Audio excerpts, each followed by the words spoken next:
we all have a feeling that journalists, for example, well, are they just cheerleaders or are they Antifa? What's going on here? There's a lot of, I said, let's just try and clean this thing out. Let's try and get a statistical kind of overview here. And so what I did was I gathered up all the following of 16 core Antifa accounts. And then I created this huge database of 60,000 Antifa accounts on Twitter. Whittle this down to the 2% most connected.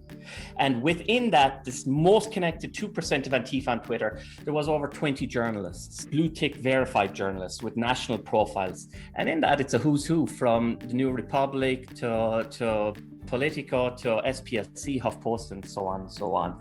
And this is where then I published this finding and it just explodes. And these guys just go for me and have been ever since. They're still going for me. Sure. I should say that article, it passed peer review, and I mentioned it in there that it's undergoing peer review, and it passes peer review. Jack Posevich, fair dues to him, he tweeted it out, and immediately within the week there's a hit piece that includes both his name and my name. It's an article about how the far right is abusing Twitter's new rules and blah blah, but I'm randomly name checked after all this time. If you look at who writes the article, it's Hannah Gaish, who works for Michael Hayden, who's one of the people in the initial article. It's her fiance who's writing this hit piece, to try and shut down the report, overshadow it by saying, hey, he's a bad guy, he's a right-wing guy, don't read the research.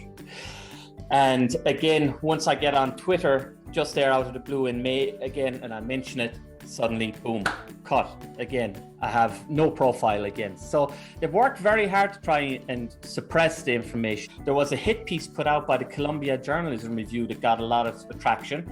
That again, written by his good friend. But more importantly, the editor behind the scenes is Michael Coleman, who is a very good friend of Hayden and who worked on a project with him, which is basically an Antifa tactic of doxing.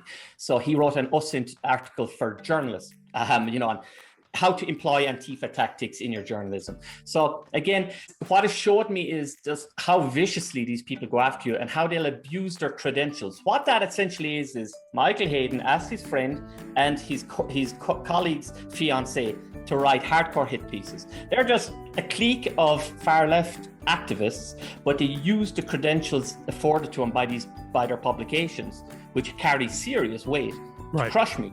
And that's happened to, you name it, Gavin, you mentioned, McGuinness, time and time again. I'm not alone, but it's shocking when you see how it's went across.